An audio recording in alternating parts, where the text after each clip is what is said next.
The night the Duke of Ashford stood before 60 of England's finest and called Elizabeth Voss asterisk, the woman who runs my household, 3 people in that ballroom went very still. One of them set down her champagne glass so carefully that it made no sound at all. One of them turned toward the wall and pretended to admire a painting. And one of them, Lord Pemberton, who had never in his life been described as a patient man, pressed his hand flat against his wife's arm and held it there, until she stopped him from doing something they would all regret. Elizabeth stood at the edge of the room in her gray dress and her quiet hands and her perfectly arranged face, and she said nothing.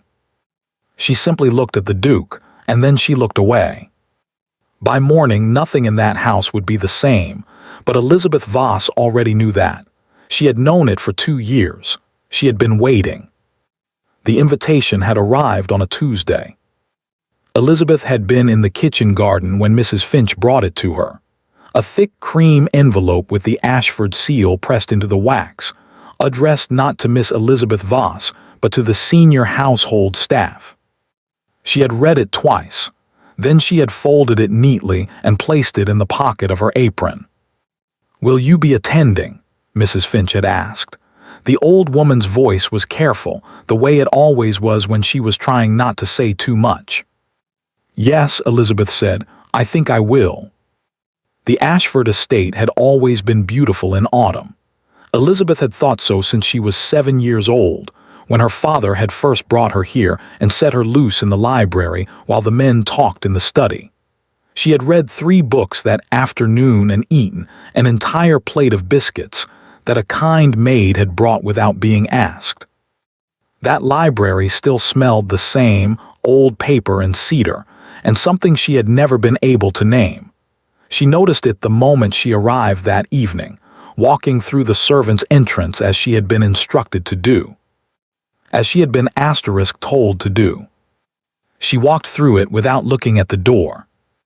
The ballroom was already full when Elizabeth entered through the side passage. Candles everywhere. Ladies in silks. Gentlemen making the particular kind of noise that gentlemen made when they were pleased with themselves and the wine was good.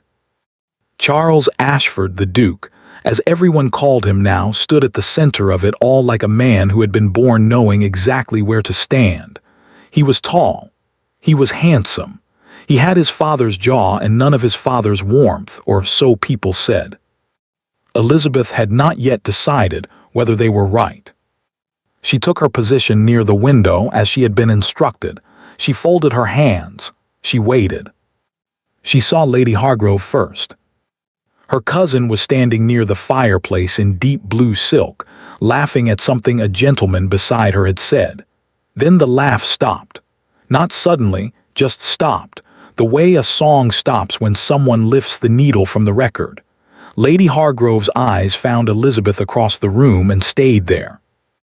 Elizabeth gave the smallest possible movement of her head. "Not yet." Lady Hargrove looked away, picked up her champagne, smiled at the gentleman again as though nothing had happened. Elizabeth breathed. Then she saw Lord Pemberton.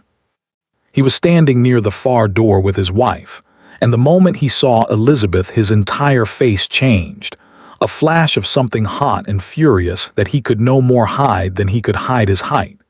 He took 1 step forward. His wife caught his arm. Elizabeth kept her eyes forward. The Duke noticed her at 9:20. She could tell the precise moment it happened, not because he looked at her with any particular recognition, but because he stopped mid-sentence and tilted his head slightly, the way a man does when something does not fit the picture he has constructed in his mind. "Who is that?" his expression said. He excused himself from the group around him and walked toward her. Elizabeth watched him come and kept her face very still and very pleasant and entirely empty of everything she actually felt.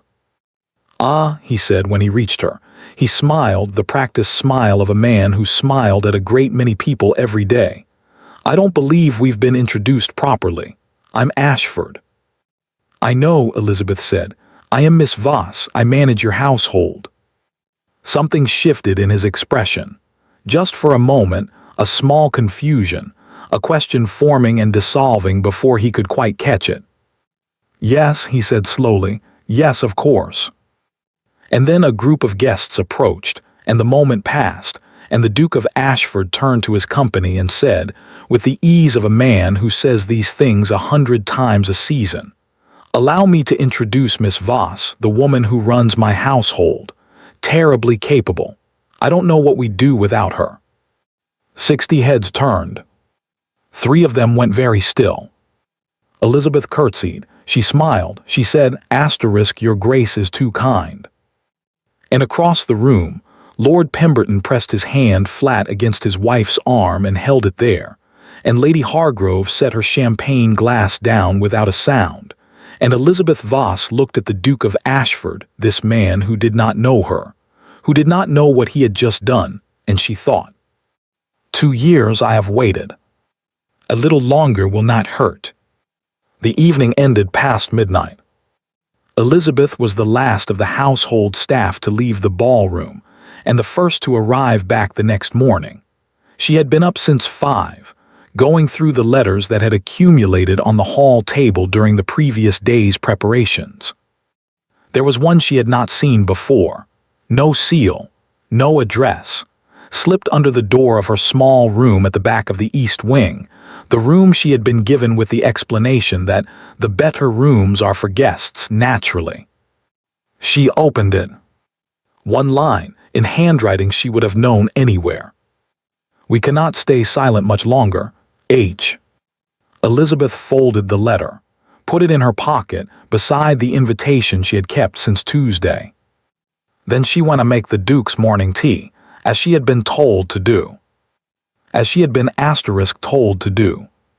She set the kettle on, and she began to think about which document to show him first. The Duke's study smelled like leather and old smoke, and the particular kind of confidence that comes from never having needed to question anything. Elizabeth had been in this room exactly once before, 2 years ago, on the day she arrived. A solicitor named Mr. Graves had met her at the door, not the Duke. The Duke had been in the country, she was told. Indisposed, she was told. She would be shown to her room and given her duties, and everything would be explained in time. Everything had not been explained in time. Everything had, in fact, been explained not at all. She stood outside the study door now and listened to the silence inside it. 8 in the morning. The Duke was always in his study by 8. Mrs. Finch had told her that on the first day, the way she told her everything, quietly, carefully, watching Elizabeth's face as she spoke. Elizabeth knocked. "Come." He was at his desk with a cup of tea he had not touched and a letter he was pretending to read. Elizabeth could tell he was pretending because his eyes were not moving. He looked up when she entered. "Miss Voss." "Your Grace." She came to the center of the room and stopped. "I wonder if I might have a moment of your time." "I have a full morning." "Yes," she said. "I know I arranged it." A pause. Something moved at the corner of his mouth, not quite a smile. Not quite. "5 minutes," he said. Elizabeth reached into the folder she was carrying and placed a single document on the desk in front of him. She stepped back. She folded her hands. She waited. He looked at it. He did not pick it up immediately. He was the kind of man who did not like to appear eager or surprised or in any way uncertain of what was about to happen. Elizabeth had noticed that about him. She noticed most things. Then he picked it up. She watched his eyes move across the first paragraph, then stop, then move back to the beginning. "What is this?" he said. "Your father's estate documents," Elizabeth said. Specifically, the codicil added 3 weeks before his death. She had found them in the 4th month. Not hidden, exactly, more like asterisk placed out of reach, the way you put something on a high shelf when you want to be able to say honestly that you never locked it away. The documents had been in a box in the East Wing archive, behind a collection of old hunting ledgers, inside a leather case that bore her father's initials. R.V. Robert Voss. She had sat on the floor of the archive for a very long time, reading. Her father and the late Duke of Ashford had been friends for 30 years. Quiet friends, the kind who did not advertise the fact because one was a duke and one was a gentleman of comfortable but unremarkable means, and England had opinions about such things. They had met at university. They had written to each other for decades. And when her father's health began to fail, 2 years before Elizabeth arrived at Ashford, he had gone to his oldest friend and they had made arrangements together. The late Duke had died 6 weeks after her father. Charles Ashford had inherited the title at 34, returned from a posting abroad, and found an estate in modest disarray and a household that had gained one unexpected occupant. He had been told she was a housekeeper. Elizabeth had often wondered who told him that. Now she was fairly certain she knew. Co-trustee, the Duke said. He said it the way people say words they have encountered for the first time in a context that makes no sense whatsoever. You are listed here as co-trustee of this estate. Yes. Since when? Since your father signed this document, 2 years and 4 months ago. He set the paper down. He looked at Elizabeth with an expression she could not entirely read, part confusion, part something more careful, more controlled. Why, he said slowly, was I not told this? That, Elizabeth said, is an excellent question. She let it sit there between them for a moment. Then, Mr. Graves managed the paperwork during your transition. I believe you found him very efficient. Graves left my employ 8 months ago. Yes, shortly after I began making certain inquiries. The Duke stood up. He was taller standing than she always expected, though she had seen him standing many times. He walked to the window and looked out at the grounds, the grounds that were also, legally, partly her responsibility, and he was quiet for long enough that Elizabeth began to wonder if he was going to ask her to leave. Instead he said, who paid him? Not a question exactly, more like a man thinking aloud, arriving at a conclusion he did not enjoy. Elizabeth said nothing. She had learned that silence in the right moment was more useful than almost any answer. He turned from the window. Miss Voss. There is something else, she said. She reached into the folder again. She had debated, for several weeks, whether to show him this second piece immediately or to wait. She had decided in the end that waiting was a strategy for people who had not already waited long enough. She placed it beside the first document. He came back to the desk. He looked at it. It was a letter, not an official document, nothing with seals or signatures or legal weight. Just a letter in a woman's handwriting dated 14 months ago. My dear Mr. Graves, it began. I trust you understand the importance of ensuring that certain matters remain undiscovered until after the engagement is announced. The woman in the East Wing must continue to believe her situation is temporary. Should she begin to ask questions, I have every confidence you will find appropriate ways to discourage them. It was signed Lady C***. The Duke read it twice. Then he set it down very carefully, the way you set something down when you are exercising a great deal of control over your hands. Where did you get this? He said. Mr. Graves's clerk, Elizabeth said. He kept copies of a great many things. I believe he considered them insurance. The silence in the room was a different kind now, heavier. Lady Cecily, the Duke said. Not to Elizabeth, to himself, to the window, to some version of the last 14 months that was rearranging itself in front of him whether he wished it to or not. I make no accusations, Elizabeth said, which was entirely true. She did not need to. The letter made them for her. She gathered her folder. She smoothed her dress. She turned toward the door. Miss Voss. She stopped. Why did you wait? He said. If you had this, why did you wait this long? Elizabeth considered the question. It was, she thought, the most honest thing he had asked her since she arrived. "Because I wanted to be certain," she said, "that when I did speak, there would be no possible way to misunderstand me." She left him standing at his desk. The tea he had not touched had gone entirely cold. She was back in the kitchen garden by 9 o'clock, making a list of what needed to be ordered for the week, when Mrs. Finch appeared at her elbow with a look on her face that she recognized. "He rang for his solicitor," Mrs. Finch said. "Good," said Elizabeth. "And Lady Cecily has arrived, unannounced. She's in the front sitting room." Elizabeth wrote down *3 candles and lavender soap, and did not look up. "Offer her tea," she said. "The good kind. She'll want to feel she's won something." Mrs. Finch looked at her for a long moment. Then, quietly, "You knew she'd come today." "She always comes when she's frightened," Elizabeth said, "and she frightens easily."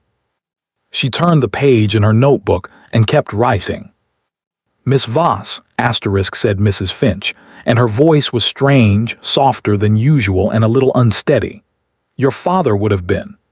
"Yes," Elizabeth said, "I know."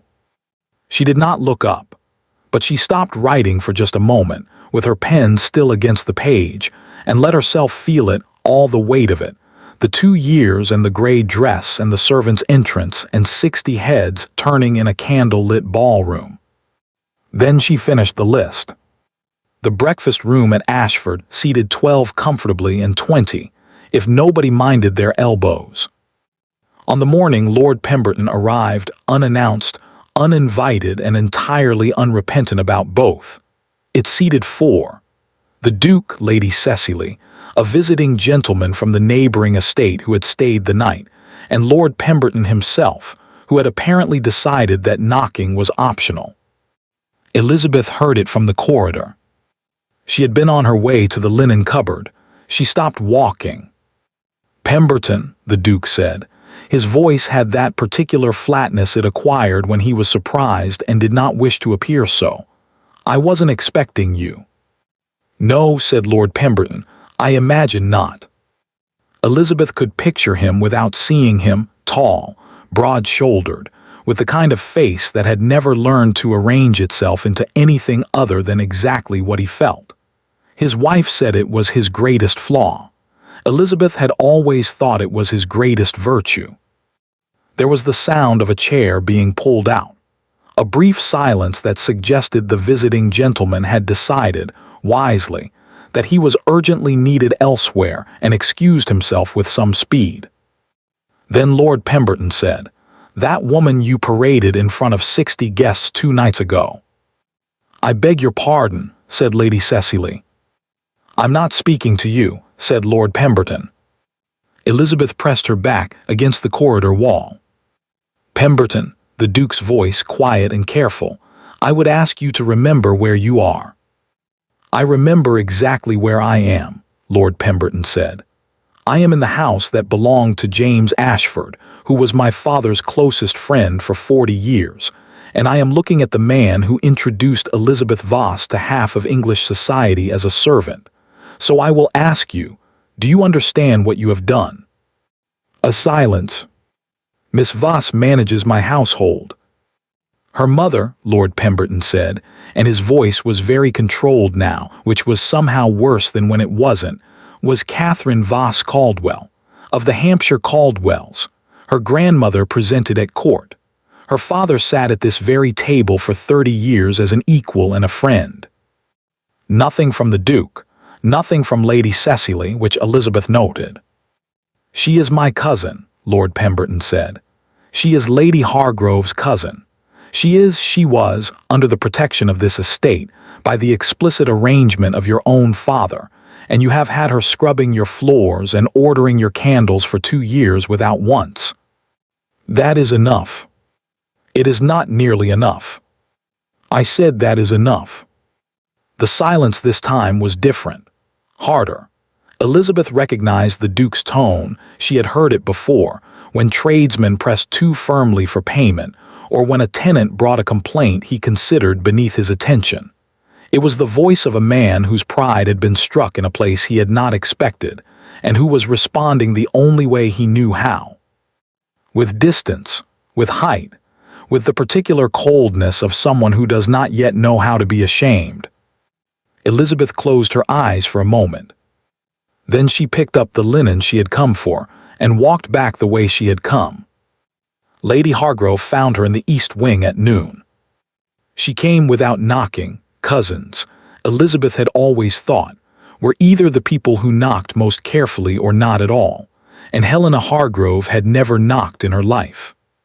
She sat down on the edge of the chair by the window, arranged her skirts, and looked at Elizabeth with eyes that had been red at some point in the last hour and were now very determinedly not.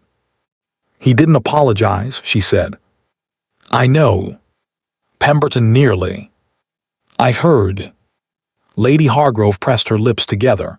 "Elizabeth, this cannot continue." "It won't," Elizabeth said. She was mending a cuff not because it needed mending, but because her hands required something to do. "I need 3 more days." "3 days for what?" "There is something I need from London. I've written to a clerk. When it arrives, we will have everything." "And until then?" "Until then," Elizabeth said, "I would very much appreciate it if Pemberton did not do anything that cannot be undone." Lady Hargrove made a sound that was not quite a laugh. "I'll do my best. You know how he is." "I know exactly how he is. It's why I love him." Elizabeth bit the thread. How was she when Pemberton spoke? Lady Hargrove was quiet for a moment. "Still," she said finally, "very still, the way water goes still before it." "Yes," Elizabeth said, "I thought so." She chose dinner. She had thought carefully about the timing, about whether it should be a private conversation or a public one, whether she should speak to the Duke alone or with witnesses, whether the document should arrive quietly or loudly. She chose dinner because dinner had 60 candles and 3 courses, and because what happened at Ashford's dinner table had a way of becoming what everyone in the county discussed for the following month. She chose it because she had been quiet for 2 years, and she had earned the right to be heard. There were 8 at the table that evening. The Duke, Lady Cecily, Lord and Lady Pemberton, who had been persuaded to stay, or rather, Lord Pemberton had refused to leave until he was satisfied, and Lady Pemberton had decided that if he was staying, she was staying, and that was the end of that. 3 neighboring families who had been invited earlier in the week. And Elizabeth, who appeared in the doorway at 7 o'clock in a dress she had not worn in 2 years, deep blue, her mother's pearls, her spine very straight, and who sat down at the table before anyone thought to tell her not to. She watched Lady Cecily's expression arrange itself into something smooth and cold and careful. She watched Lord Pemberton's wife put a hand on his arm. She watched the Duke look at her, really look at her, the way he had not quite managed to do in 2 years of her living in his house, and she watched him try to decide what to do about it and find that he couldn't. "Miss Voss," he said carefully, "I wasn't aware you'd been." "Forgive me," she said pleasantly. "I should have mentioned it. I hope there is room." There was, of course, room. She had arranged the seating herself. The first course came and went. The second course arrived. Elizabeth waited until the room had settled into the particular comfortable noise of people eating and talking and feeling warm from the wine, and then she reached into the fold of her dress and placed a document on the table. Not in front of the Duke, in the center where everyone could see it. "I wonder," she said, and her voice was very clear and very calm, "if your Grace would be willing to read the highlighted passage, aloud if it isn't too much trouble." The table went quiet. The Duke looked at the document. Something crossed his face. He recognized it, or recognized enough of it to know that whatever came next would require his full attention. Lady Cecily reached for her wine glass. The Duke picked up the document. He read the highlighted passage. His voice was steady, she gave him that. He read it all the way to the end without stopping, which was more than she had expected. The words fell into the silent room like stones into still water. Co-trustee, full authority, to be afforded every courtesy due her station. He set it down. The table was very quiet. Lady Cecily's fork had not moved for 40 seconds. Elizabeth had been counting. The gentleman from the neighboring estate said, "Good Lord," under his breath, and his wife pressed his arm. Lord Pemberton looked at Elizabeth. She gave him the smallest nod she could manage.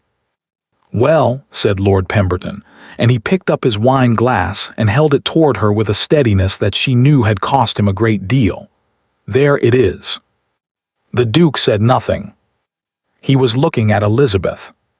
She looked back at him. Her expression was pleasant. Her hands were still. Her mother's pearls caught the candlelight. She waited, as she had always waited, to see what he would do next. He waited until the guests had gone. Elizabeth had expected that. Charles Ashford was not a man who performed his worst moments in front of an audience. That, at least, she had learned about him. Whatever he was going to say, he would wait until the candles had burned low and the carriages had rolled down the drive, and there was no one left to witness it but the people he felt he could afford to wound. She sat in the drawing room after dinner and listened to the house empty itself, one carriage at a time. Lord Pemberton stopped at the door on his way out. He looked at her for a long moment, at the blue dress and the pearls and the very careful way she was holding herself together. "Come home with us," he said quietly. "Tonight you don't have to stay." "Yes, I do," Elizabeth said. He looked like he wanted to argue. His wife touched his elbow. "Tomorrow then," he said, "if you need us. I know where you are." He left, the door closed. The house went quiet. Elizabeth folded her hands in her lap and waited. He came in 20 minutes later. He did not sit. He stood at the fireplace with one hand on the mantel, looking into the fire, and Elizabeth studied his profile in the low light and thought, not for the first time, that he looked very much like a man who had been handed a problem he did not know how to solve and had decided, in the absence of a solution, to be angry about it instead. "I owe you an explanation," he said. "You owe me considerably more than that," Elizabeth said, "but an explanation is a reasonable place to begin." He turned. His expression was controlled, that careful, aristocratic control that she had come to recognize as the thing he reached for when he felt most uncertain. "I did not know," he said, "who you were, what the arrangement was. I want to be clear about that." "I believe you," Elizabeth said. He blinked. He had been prepared, she could see, for her not to believe him. "What I am less certain of," she continued, "is what you intend to do about it now that you do know." A pause. "There are legal matters to be resolved," he said. "The trustees, the solicitor." "Yes." "It will take time to untangle." "Yes." "And in the meantime," he stopped, started again. "In the meantime, I think it best if we establish a more appropriate—" "Your Grace," Elizabeth said. Her voice was still pleasant, still even. "I have been patient for 2 years. I am prepared to be patient a little longer, but I would ask that you say, simply and plainly, what it is you actually mean to do." He looked at her. Then he said, "I intend to announce my engagement to Lady Cecily at the end of the month." The fire crackled. Elizabeth did not move, did not blink, did not allow a single thing she felt to cross her face, because she had had 2 years of practice at exactly this, and she was very, very good at it. "I see," she said. "The legal matters are separate from—" "Of course. I want you to understand that the question of the estate—" "Your Grace," she stood, smoothed her dress. "I understand perfectly. Thank you for your time." "Miss Voss—" But she was already at the door. The garden was cold. She had not stopped to get her coat. She had not been thinking about her coat, had not been thinking about anything except getting out of that room before she did something she could not take back. The night air hit her like a hand against the cheek, and she stopped walking and stood very still on the path between the rose beds, breathing. The roses were all dead now. It was November. They had been extraordinary in July. She remembered standing at the window and watching the gardeners tend them, thinking that whoever had planted them had known exactly what they were doing. Someone with patience. Someone who understood that beautiful things required time. She had thought about her father that day. She thought about him now. Robert Voss, who had sat at that table for 30 years and called the late Duke his friend, who had trusted that friendship enough to place his daughter, his only daughter, the one thing he had left to give, under its protection, who had died believing she would be all right. She had not cried at his funeral. She had been too busy being practical. There were arrangements to make, letters to write, the long, slow business of closing up a life. And then there was the journey to Ashford, and the introduction to Mr. Graves, and the gray dress and the servant's entrance and the kitchen garden. She had not cried at any of it. She was not going to cry now. She was not. Miss Voss. Mrs. Finch was standing at the garden door with a shawl over her arm, and an expression that suggested she had been watching from the window, and had given Elizabeth precisely as long as she could bear to. She crossed the path without waiting for an invitation and placed the shawl around Elizabeth's shoulders. Then she stood beside her and said nothing, which was exactly right. The garden was quiet. "He's going to announce the engagement," Elizabeth said. "I heard." "She'll have one then. Everything she arranged, everything she—" Elizabeth stopped, pressed her lips together. "It doesn't matter. The legal claim is separate. Pemberton's solicitor says." "Elizabeth." Mrs. Finch almost never used her name. Elizabeth turned to look at her. The old woman's face was very serious in the low light from the house. Not sad, exactly, more like someone who has been carrying something for a long time and has decided, finally, that the time for carrying it is over. "There is something I should have told you," Mrs. Finch said. "A long time ago, I told myself it wasn't my place.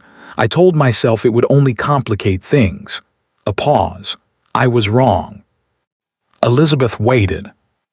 "In the first year," Mrs. Finch said, "before he knew who you were, before any of this, he used to ask about your father, His Grace. He'd come into the kitchen in the evenings sometimes when the house was quiet, and he'd sit at the table and he'd ask me things." "What sort of things?" "What he was like, your father, whether they'd been close, him and the late Duke, what he'd said about," she stopped, "about the daughter." Elizabeth was very still. "He asked about you," Mrs. Finch said simply. "Before he knew it was you. He was trying to understand what his father had wanted, why there was a woman in the East Wing that no one would properly explain." She looked down at her hands. "He's not a bad man, Miss Voss. I don't think he's ever been a bad man. I think he was handed a tangle of lies and no thread to pull, and he did the wrong thing with it. And I think," she added more quietly, "that Lady Cecily has been very careful about making sure the right thread never found its way to him." Elizabeth looked at the dead roses. She thought about a man sitting in a kitchen in the evenings, asking questions about a father he didn't know, a daughter he hadn't met, a friendship his own father had never explained. She thought about 2 years, about the gray dress, about 60 heads turning in candlelight. She thought about Lord Pemberton saying, "Come home with us," and how she had said, "I have to stay," and how she had meant it, though she could not have said exactly why. Then she took a slow breath. She stood up straight. "He still has to earn it," she said. Her voice was steady. "Yes," said Mrs. Finch, "he does. All of it, every bit." "Yes." Elizabeth pulled the shawl tighter, looked at the house, at the lit windows, the solid stone of it, the library where her father's portrait hung above the mantel. "Then we do this the proper way," she said. She turned and walked back toward the door. Behind her, Mrs. Finch allowed herself one small, quiet smile that Elizabeth did not see. She wrote the letter to London at midnight. It was short, 3 sentences, precisely what was needed, no more. She sealed it herself and left it on the hall table for the morning post. Then she went to her small room in the east wing and sat on the edge of her bed in the dark, in the blue dress with her mother's pearls still around her neck, and she let herself feel it, just for a moment, just in the dark where no one could see all of it. The weight of it, the loneliness of it, the sheer exhausting length of it. 1 minute, she allowed herself 1 minute. Then she took off the pearls and laid them carefully on the table, changed her dress, lay down, closed her eyes. Tomorrow there was work to do. They left before dawn. Lady Hargrove had sent her carriage, not the small one she used for local calls, but the good one, the one with the Hargrove crest on the door and the 2 footmen who stood at the back and made certain people understood that whoever was inside was not someone to be trifled with. Elizabeth had looked at it for a moment when it arrived, and then she had looked at Lady Hargrove, who was already inside with her gloves on, and an expression that said she had not slept and was not going to discuss it. Elizabeth got in. The door closed. The carriage moved. The estate disappeared behind them in the gray November morning, and Elizabeth watched it go and felt something she couldn't quite name, not relief, not grief, something in between. "You should eat," Lady Hargrove said, and produced a small wrapped parcel from beside her. "I had cook prepare something." "Helena." "Eat, Elizabeth." Elizabeth ate. They reached London by early afternoon. The clerk's name was Mr. Ames. He had written to Elizabeth 3 weeks earlier in a hand so small and careful it looked like a man trying to take up as little space as possible, which, she supposed, was precisely what he had been doing for the last 2 years. He met them at a coffee house near the Strand, not at any office, which told her everything she needed to know about how frightened he still was. He was older than she had expected, thin. He had the look of a man who had not slept properly in a long time and had made a private accommodation with his conscience that had not entirely taken. He stood when they entered, sat again very quickly, put his hands flat on the table. "Miss Voss," he said, "I wasn't certain you'd come yourself." "Here I am," Elizabeth said pleasantly, and sat down across from him. Lady Hargrove sat beside her and said nothing, which was its own kind of pressure. Mr. Ames had worked for the late Mr. Graves for 11 years. He had copied documents and filed letters, and kept records with the meticulous, invisible competence of a man who understood that his value lay entirely in his discretion. He had been discreet. He had also, as Elizabeth had suspected, kept copies of everything. "Mr. Graves told me it was a family matter," Mr. Ames said. "He was looking at the table. That the young woman that you were a distant relation with an inflated sense of your own claim, that the late Duke had made promises in his final weeks that were not legally sound, that it was kinder in the end to—" He stopped. "I believed him, for a time." "And then," Elizabeth said, "and then Lady Cecily began to involve herself directly."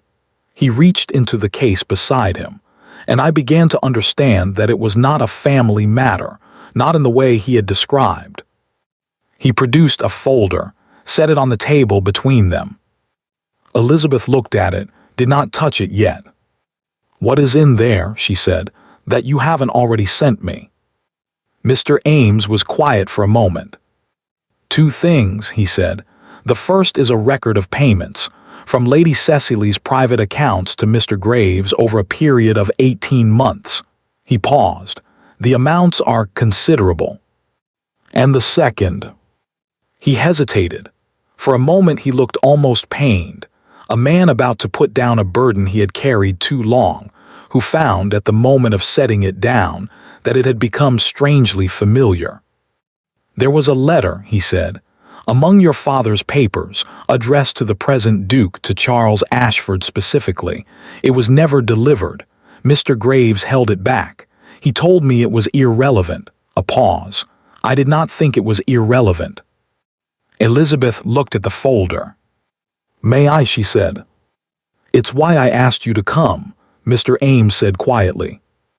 She read it there, at the table in the coffee house, while Lady Hargrove sat very still beside her, and Mr. Ames looked at the window with the focused attention of a man, finding the street outside extraordinarily interesting. Her father's handwriting. She would have known it anywhere, the particular slant of it, the way he formed his capital letters, the small habit he had of underlining the last word of any sentence he felt strongly about. "Dear Charles," it began. Not asterisk your grace, not Lord Ashford, just Charles, the easy address of a man writing to someone he had known since boyhood, someone who was not yet a duke and might never be, who was simply a young man whose father happened to be one of his oldest friends. She read it slowly, she read every word. Her father had known he was dying, had known for months before he told anyone, because that was exactly the sort of thing he would do, protecting everyone around him from worry until protecting them was no longer possible. He had gone to the late Duke. They had sat together in this very study, the study that now smelled of Charles Ashford's leather and smoke, and they had made their arrangements. "I am not asking you to provide for her," her father had written. "Elizabeth has never needed providing for. She is more capable than anyone I have ever known. And I say that with all the bias of a father who has watched her all her life and is not remotely objective about it. What I am asking is simpler than that. I am asking you to see her. She will be quiet about her difficulties. She will not complain. She will manage everything that is asked of her and ask very little in return, because that is who she is, and I have sometimes worried that I taught her too well to be self-sufficient. So I am asking you, I am asking your family, your name, the weight of everything Ashford has always meant, to simply look at her. Really look, and to treat her accordingly. She deserves to be known, Charles, not managed, not accommodated, known. Your father understands why I am asking this of you specifically. When the time is right, ask him. The time is always right for kindness." "Robert." Elizabeth finished reading. She set the letter down. Lady Hargrove, beside her, made a very small sound and pressed 2 fingers to her mouth. Outside, London went about its business. Carriages and voices and the smell of coal smoke and the specific grey light of a November afternoon. Ordinary things. The world continuing as it always did, indifferent to the moments that broke people open. Elizabeth sat with her hands in her lap. She was thinking about her father sitting in a study with his oldest friend, ill and tired, and quietly arranging the world as best he could before he left it. She was thinking about the late Duke, who had done everything asked of him, and then died 6 weeks later, before he could explain any of it to his son.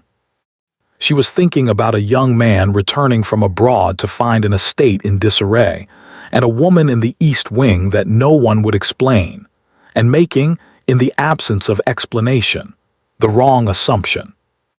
And she was thinking about Mr. Graves, who had taken this letter and put it in a case in an archive, and told himself it was irrelevant, because a woman named Lady Cecily had paid him considerable money to find it irrelevant. He was trying to understand, Mrs. Finch had said. He was trying to find the right thread. Someone had made very certain he never found it. "Miss Voss," Mr. Ames said carefully, "are you all right?" "Yes," Elizabeth said. Her voice was perfectly steady. "Thank you, Mr. Ames, this has been very helpful." "I am sorry," he said, "that I waited so long." Elizabeth looked at him. He was still not meeting her eyes, still fixed on the middle distance, still carrying whatever it was he had been carrying. "You came eventually," she said. "That matters." He nodded once quickly. She picked up the letter, folded it, put it in the inside pocket of her coat, close to her chest where she could feel it. The carriage back was quiet for a long time. Lady Hargrove did not ask what the letter said. She waited, which was, Elizabeth had always thought, one of Helena's finest qualities. She knew how to wait in a way that felt like company rather than pressure. It was nearly dark when Elizabeth spoke. "He didn't know," she said. "No. None of it, not who I was, not what the arrangement was, not that the letter existed." She looked out at the darkening countryside. He was handed a house full of lies and no explanation, and Lady Cecily made certain it stayed that way. "Yes. That doesn't excuse 2 years." "No," Lady Hargrove said, "it doesn't. He still has to." "I know." Silence. "I'm not going to show him the letter yet," Elizabeth said. Lady Hargrove turned to look at her. "He needs to choose correctly first," Elizabeth said. "On his own, without my father's voice in his ear telling him to." She paused. "If he can't manage that much, then knowing about the letter wouldn't change anything worth changing." Lady Hargrove was quiet for a moment. "Your father," she said finally, "was right about you." "Don't," Elizabeth said, but not unkindly. "He was, insufferably so." Elizabeth almost smiled, almost. The carriage rolled on through the dark, and she kept her hand pressed flat against her coat, against the folded letter inside it, and let herself feel, just for a moment, just in the dark, the particular strange comfort of being known by someone, even someone who was gone. She deserves to be known, Charles, not managed, not accommodated, known. "All right, Papa," she said, very quietly to no one in particular. "I heard that," said Lady Hargrove. "I know," said Elizabeth. They rode the rest of the way home, in the kind of silence that doesn't need to be filled. They arrived back at Ashford close to midnight. The house was lit, more lit than it should have been at that hour. Elizabeth noticed it as the carriage turned up the drive. Candles in the downstairs windows, a lamp burning in the study. Mrs. Finch was waiting at the servants' entrance with her coat still on, which meant she had been watching for them. "Something has happened," Elizabeth said. "It was not a question." "Lady Cecily," Mrs. Finch said, "this afternoon while you were gone." Elizabeth waited. "She went into the archive," Mrs. Finch said. "The East Wing. I saw her come out with papers." Elizabeth was still for exactly 3 seconds. Then she said, "Which papers?" Mrs. Finch's expression told her before the words did. Elizabeth took a slow breath. "Lock my room," she said, "tonight, and tell Lord Pemberton first thing tomorrow that we may need him sooner than I thought." She walked into the house. Above her, in the lit study window, she could see the shadow of the Duke moving back and forth. Pacing. The forged document was almost good. Almost. Elizabeth found out about it the way she found out about most things, not through drama or confrontation, but through the quiet, steady accumulation of small details that other people forgot she was paying attention to. The first detail was Lord Pemberton, who arrived at 9 in the morning with his solicitor and an expression like a man who had been given an early Christmas present he had not expected and was trying very hard not to enjoy too much. The second was Mrs. Finch, who placed a cup of tea in front of Elizabeth and said, without preamble, "She filed it yesterday with the county recorder. I have a friend in that office." The third was the document itself, which Lord Pemberton's solicitor spread on the kitchen table with the careful movements of a man presenting evidence he found both damning and faintly impressive. Elizabeth read it. Then she read it again. "She had help," she said. "Yes," said the solicitor, "but not good help." Elizabeth looked at the signature at the bottom. Her own name, rendered in a hand that was close enough to fool someone who had never seen her write, close enough to pass a quick inspection, but not close enough for anything more than that. "The date," she said. "Yes. My father was still alive on that date." "Yes." The solicitor allowed himself a very small, very professional satisfaction. He was, in fact, at a dinner in Hampshire on that specific evening, attended by 14 witnesses, 3 of whom are still living and in excellent health. Elizabeth set the document down. She thought about Lady Cecily going into the archive. She thought about her coming out with papers, the particular set of papers she must have taken, the ones that established Elizabeth's claim most clearly, the ones that had taken Elizabeth 4 months to find. She thought about Lady Cecily sitting somewhere in this house with those papers and a forged signature, and the quiet, methodical confidence of a woman who had never been caught doing anything wrong, and did not believe she was about to start. "How long," Elizabeth said, "before this can be formally presented?" "I can have everything prepared by this afternoon," the solicitor said, "if Lord Pemberton agrees to stand as witness." "Obviously," said Lord Pemberton, who had been silent for approximately 4 minutes, which was something of a record. Elizabeth looked at him. "This afternoon," she said, "not this morning." "Elizabeth." "This afternoon. There are people coming to tea." Lord Pemberton looked at her for a long moment. Then he looked at his solicitor. Then he looked back at Elizabeth. "You knew," he said. "You knew she'd do something like this." "I thought she might," Elizabeth said. "When people are frightened and running out of time, they make mistakes they wouldn't otherwise make." She picked up her tea. "I needed her to make one." Lord Pemberton sat back in his chair. "I have spent 2 years," he said with great feeling, "being extremely worried about you." "I know," Elizabeth said. "I'm sorry." "You are not remotely sorry." "No," she agreed, "not remotely." The tea was at 3 o'clock. Lady Hargrove had arranged it, casually, as though the idea had occurred to her only that morning, an informal gathering of neighbors, nothing significant.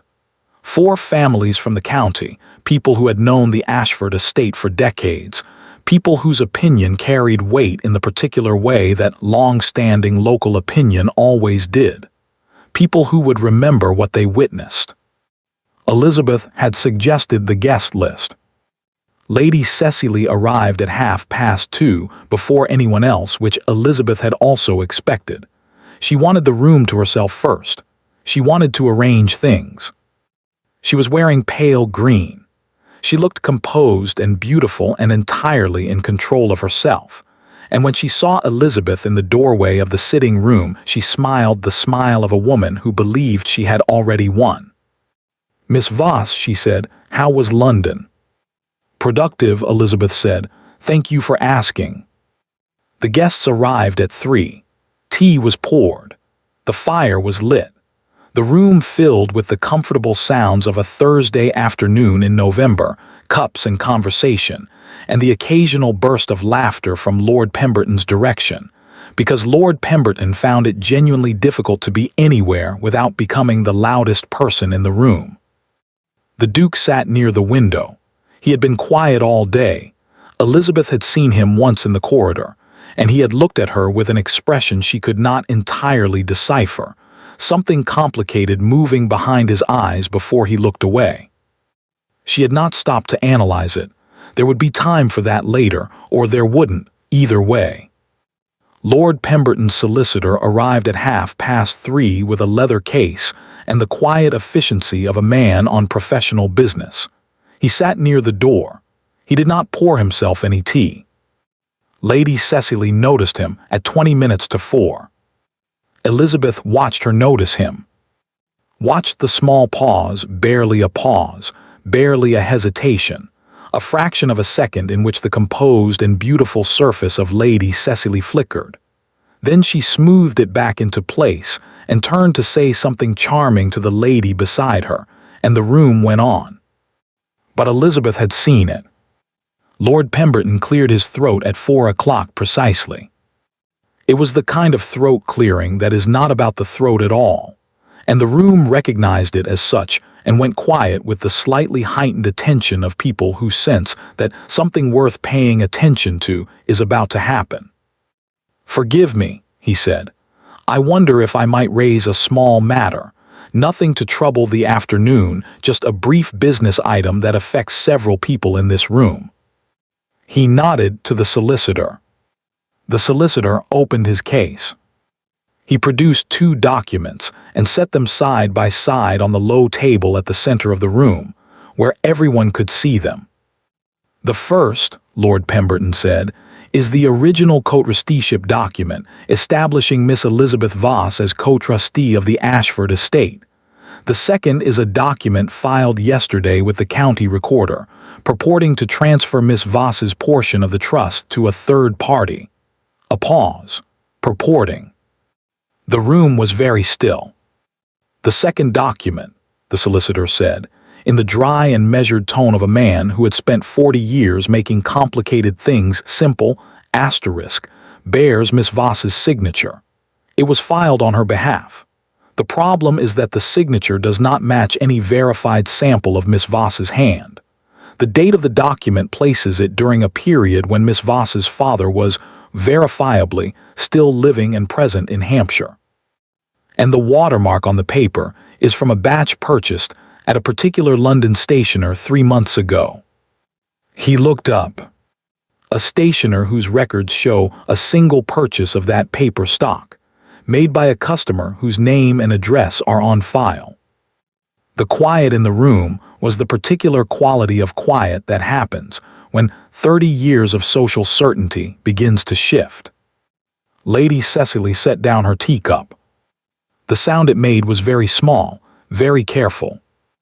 "This is," she said, and her voice was steady, impressively steady, "a remarkable set of accusations." "They are not accusations," the solicitor said pleasantly. "They are records. I cannot imagine why anyone would suggest that I—" "No one has suggested anything," Elizabeth said. Everyone turned to look at her. She was sitting with her tea in her lap and her hands very still, and she looked at Lady Cecily with an expression that was entirely without heat, not cold, not warm, simply clear. "The records speak for themselves," Elizabeth said. "That's rather the point of records." Something moved across Lady Cecily's face. It lasted only a moment, just a flash, just a crack in the surface, 1 second where the composure slipped and what was underneath came through. Not shame, Elizabeth thought. Not quite. Something more like the particular fury of a person who has played a long and careful game and cannot understand how they lost it. Then she stood up. And she said, quietly, almost under her breath, the way people say the things they have actually been thinking when they forget for one moment to be careful about it, she said. "Your mother was a nobody." The room stopped breathing. "A gentleman's daughter with good posture and a pretty face and nothing behind it. Your father spent his whole life pretending otherwise. And you—" her voice was very controlled now and very vicious.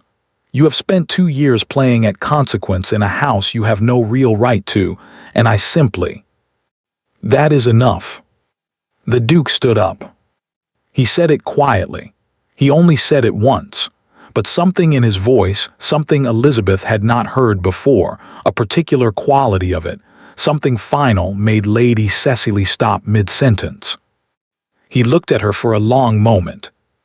"You will leave this estate," he said, "before dinner." Lady Cecily stared at him. "Charles—" "Before dinner," he said, "please."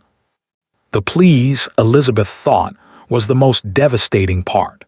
It was not a concession. It was a door being closed very gently but with absolute certainty, the kind of closing that everyone in the room understood could not be reopened. Lady Cecily looked around the room, at the neighbors with their careful faces, at Lord Pemberton, who was examining the ceiling with great interest, at the solicitor, who was closing his case, at Elizabeth, who was looking at her teacup. She left without saying anything else. Her footsteps crossed the hall, the front door opened, closed. The room exhaled. Nobody spoke for a moment. Then the lady from the neighboring estate said, very gently, "More tea, I think," and reached for the pot, and the room gratefully rearranged itself around the ordinary business of a Thursday afternoon. Lord Pemberton caught Elizabeth's eye across the room. She gave him the smallest possible nod. He picked up his cup and looked away, but not before she saw his expression, the relief in it. The long exhale of 2 years of worry finally releasing. The Duke stood at the window for a long time after the guests left. Elizabeth was the last to go. She was gathering the cups onto the tray, old habit, the kind that 2 years had worn into her hands without her noticing, when she heard him say her name. Miss Voss. She straightened, turned. He was still at the window, looking out at the drive where Lady Cecily's carriage had long since disappeared. His profile was very still. He looked, she thought, like a man standing at the far end of a long road he had just realized he had been walking in the wrong direction. "I owe you," he said, and then he stopped, as though the size of the thing he owed her was too large to finish the sentence with. "Yes," Elizabeth said, "you do." He turned from the window then.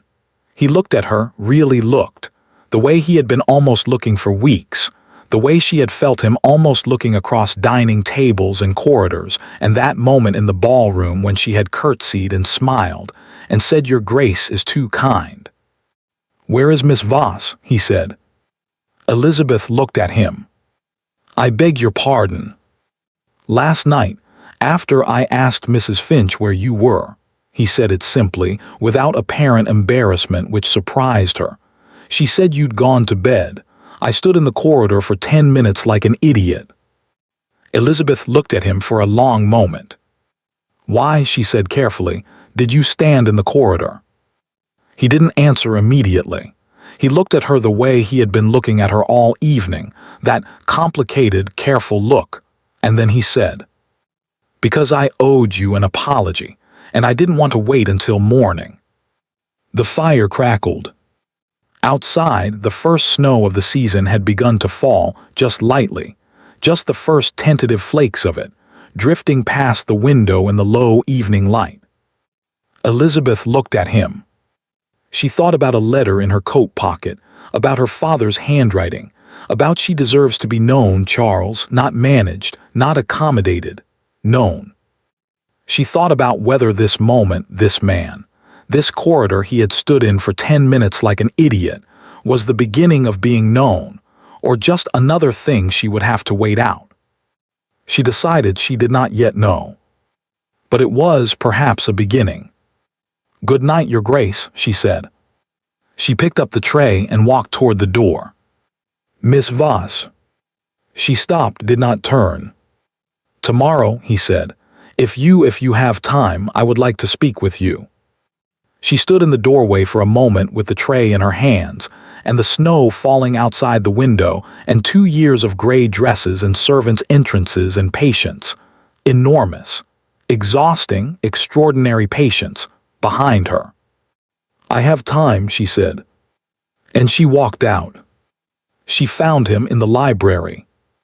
Or rather, she had known he would be in the library, because Mrs. Finch had told her at breakfast that he had been there since 7, and because Elizabeth had learned, over 2 years of quiet observation, that Charles Ashford went to the library when he did not know what to do with himself.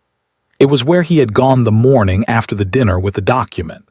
It was where he had gone the week Lady Cecily first arrived. It was, she suspected, where he had gone many times before Elizabeth had been paying attention. She stood in the doorway for a moment before he saw her.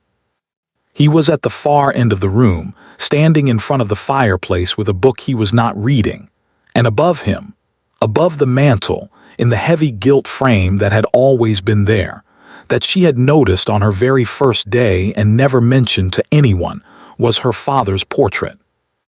Robert Voss, painted at 50, when his hair had gone silver at the temples and he had finally stopped apologizing for laughing too loudly. He looked, as he always had, like a man entirely comfortable with who he was. Elizabeth had not stood directly in front of that portrait since she arrived. She had not allowed herself to. The Duke looked up when she entered. He set the book down, carefully, spine up, the gesture of a man interrupted mid-thought rather than mid-sentence. He looked at her and then at the portrait and then back at her, and she watched him see it, the thing he should perhaps have seen much sooner, if anyone had ever given him the chance. The same jaw, the same set of the eyes, the particular way they both held their heads when they were thinking. "I used to come here," Elizabeth said before he could speak. "When I was 7, my father would bring me when he visited. He'd put me in the library with a plate of biscuits and tell me not to touch anything." She looked at the portrait. "I touched everything." The Duke said nothing. He was watching her. "He loved this house," she said. "Not the way one loves a possession, the way one loves a place that has always made them feel that things are going to be all right." She paused. "He thought it would do the same for me." She reached into her coat. She took out the letter. She held it for a moment, just long enough to feel the weight of it one last time, and then she crossed the room and placed it on the table between them. "This," she said, "was found among my father's papers. It was addressed to you. It was never delivered." He looked at it, he looked at her. "You've read it," he said. "Yes." "When?" "London 2 days ago." He was quiet. "Why didn't you show me immediately?" Elizabeth considered how to answer that. She had rehearsed several versions of this conversation in the carriage home, in the dark of her room, in the early morning before breakfast. She had prepared careful, measured responses, the kind that revealed exactly as much as she intended and no more. She decided, standing here in front of her father's portrait, that she was tired of careful and measured. "Because I needed to know," she said, "that you were capable of doing the right thing without my father asking you to. I needed to know it was you, not his voice, not his request, not his name on a piece of paper, but you making the choice yourself." She looked at him steadily. "Yesterday with Lady Cecily, that was you." He held her gaze.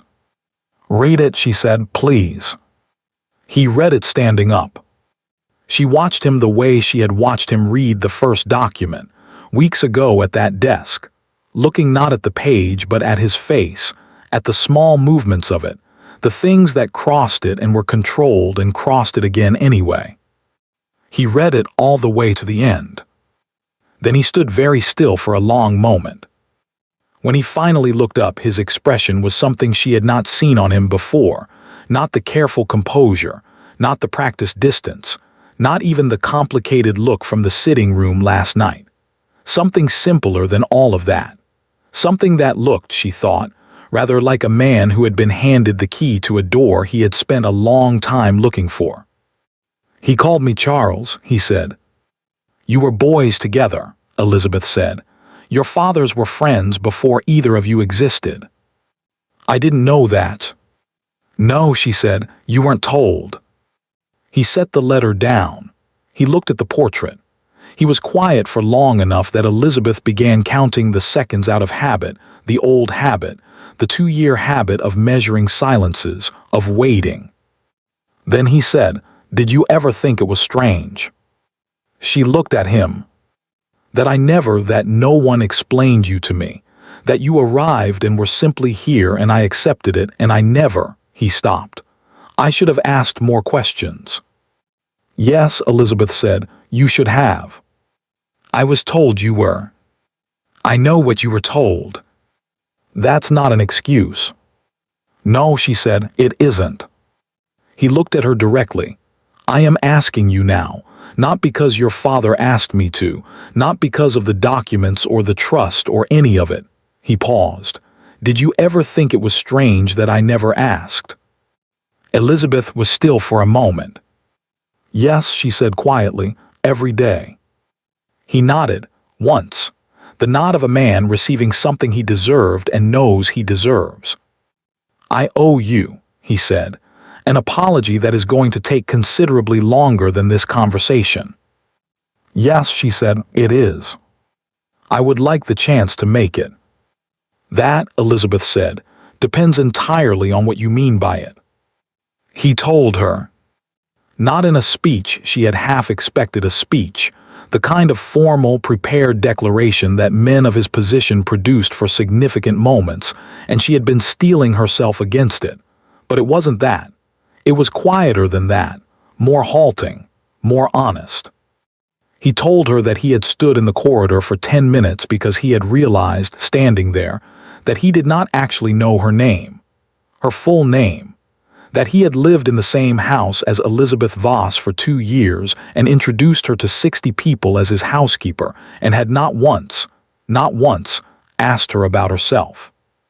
He told her that Mrs. Finch had told him some months ago that Elizabeth read French and played piano and had once, at the age of 12, correctly identified a forged painting at an auction that 3 experts had missed. "She told you that," Elizabeth said. "She tells me a great deal," he said, with the expression of a man who has recently discovered that his housekeeper has been conducting a very patient, very long-term campaign on someone else's behalf. "I begin to suspect she has been telling me things on purpose." "Undoubtedly," Elizabeth said. He almost smiled. She almost smiled back. Then he said, "I would like to know you, if you'll allow it, not to manage the situation or resolve the legal question or," he stopped. "I would simply like to know you, and I understand if 2 years is another stop. I am not asking you to forgive anything yet. I'm asking for the chance to earn it." Elizabeth looked at him. She thought about the gray dress, the servant's entrance, 60 heads turning. She thought about a man standing in a corridor for 10 minutes, unable to knock.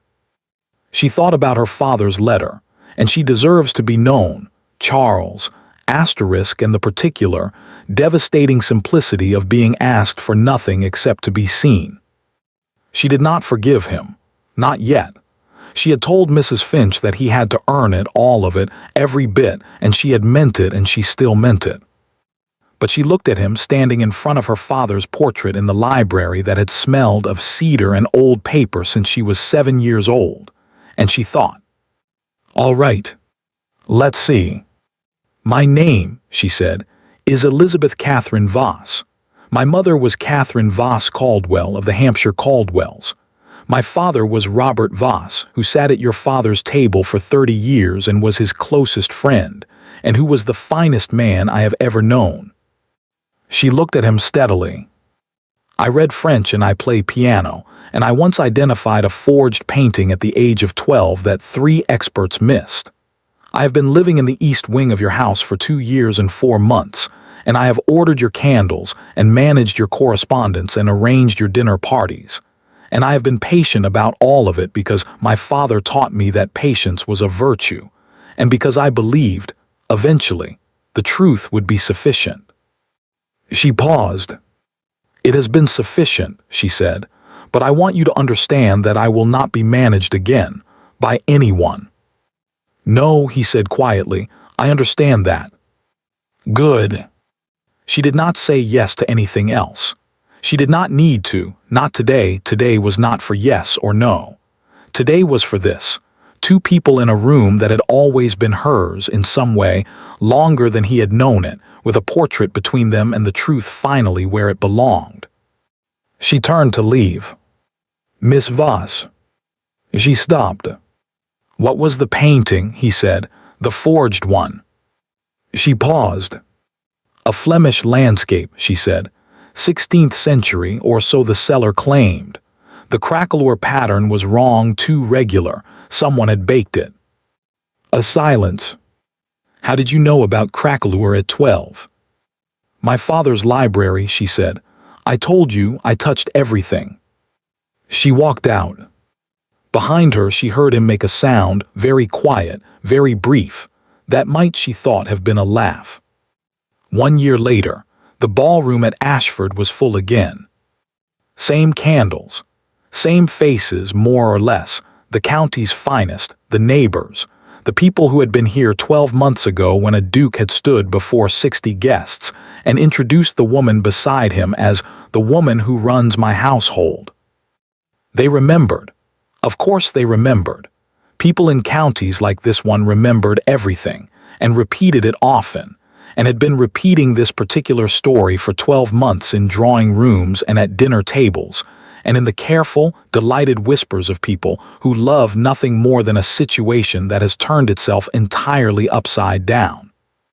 Mrs. Finch stood at the doorway to the ballroom. She had been offered, several times in the last year, a chair. She had declined every time. She intended to be standing for this. Lord Pemberton arrived early, which was unlike him, and stationed himself near the champagne, which was entirely like him. His wife stood beside him in yellow silk and watched the door with the particular expression of a woman who has been waiting for something for a very long time and is very nearly at the end of her waiting. Lady Hargrove arrived in deep blue, the same blue she had worn a year ago, which Elizabeth had noticed when she chose it this morning, and which Lady Hargrove had admitted when pressed was entirely intentional. Sentimental, Elizabeth had said. Profoundly, Lady Hargrove had agreed, without any apology whatsoever. The guests assembled, the candles burned, the musicians played something soft and unhurried in the corner. At 8 o'clock precisely, the doors at the top of the stairs opened. The Duke of Ashford stepped through them. He was in evening dress, which suited him, though Elizabeth had told him once, in one of the long conversations that had accumulated over the past year, in libraries and gardens, and on one memorable occasion in the kitchen at midnight when neither of them could sleep, that he looked best in the old coat he wore when he went out to look at the grounds in the morning, before the day required anything of him. He had looked startled when she said that. Then he had looked pleased. She had filed it away, that look. In the same place she filed all the things she was learning about him. The man underneath the Duke, the one who went to the library when he was uncertain and stood in corridors for 10 minutes, and had once sat in a kitchen in the evenings asking an old woman about a father he'd never known he shared with someone. He stopped at the top of the stairs. He looked out at the room, at the faces turned up toward him, at the neighbors and the cousins, and the people who had been here before and remembered and were waiting. Then he looked at the woman beside him. Elizabeth stood at the top of the stairs in deep green silk with her mother's pearls and her spine very straight and her hands perfectly still, and she looked back at him, and for just a moment it was only the two of them, the rest of the room quite gone. The candles and the music and the 60 expectant faces all dissolved to nothing. He offered her his arm. She took it. He turned to the room. "Good evening," he said. "I believe most of you were here last year when I made an introduction I am not proud of." His voice was steady and clear and carried to every corner of the room. "I would like to correct it now if I may." The room was perfectly silent. "This," said Charles Ashford, Duke of Ashford, "is Miss Elizabeth Catherine Voss. Her mother was Catherine Voss Caldwell of the Hampshire Caldwells. Her father was Robert Voss, one of the finest men I have ever had the privilege of knowing through the stories of those who loved him, and a man I intend to spend a considerable time making it up to." His voice did not waver. "She is co-trustee of this estate. She is my guest, in the house that was always as much hers as mine. She is the granddaughter of Admiral Caldwell, the daughter of a scholar and a gentleman, and she is—" He paused. "Just briefly, just long enough. She is the woman I intend to marry if she'll have me, which she has not yet confirmed. So if anyone has any thoughts on how to be persuasive, I'm open to suggestions." The room broke. Not into scandal, into something warmer than that. The particular sound of 60 people who have been holding their breath for 12 months all releasing it at once. Lord Pemberton raised his glass so fast, he spilled half of it and did not notice. His wife covered her mouth with both hands. Lady Hargrove produced a fan from somewhere and applied it vigorously to her face, which Elizabeth happened to know was her method of avoiding crying in public, a method that had never once worked. Elizabeth looked at none of them. She looked at Charles. He was looking back at her with an expression she had learned over the past year to read quite precisely. The one that appeared when he was trying very hard to be composed and was not entirely succeeding, which happened, she had discovered, more often than anyone who only knew him formally would ever suspect. She thought about her father's letter. She deserves to be known. She thought about a girl of 7 in a library with a plate of biscuits, who had touched everything and been entirely unrepentant about it. She thought about the gray dress, folded at the back of the wardrobe where she had put it 12 months ago and not touched since, not thrown away, because she was not sentimental about the wrong things, but kept, because she believed in remembering the distance between where you had been and where you were. She looked at Charles Ashford, who had stood in a corridor for 10 minutes and asked about Crackalure, and sat in libraries when he was uncertain, and had just announced his intentions to 60 people, while freely admitting she hadn't said yes yet. She gave him the same small, controlled smile she had given the room a year ago. Except this time, he knew exactly what it meant. She leaned close enough that only he could hear. "Ask me properly," she said, "and I'll consider it." He looked at her. "Tonight. If you're brave enough." He was quiet for exactly 1 second. "I stood in a corridor for 10 minutes, he said. "I think we've established that I have a certain kind of stubborn courage." Elizabeth laughed. She hadn't meant to, it came out before she could arrange her face, genuine and unguarded, the kind of laugh she had not laughed in 2 years and 4 months, and that felt now like something coming back to life.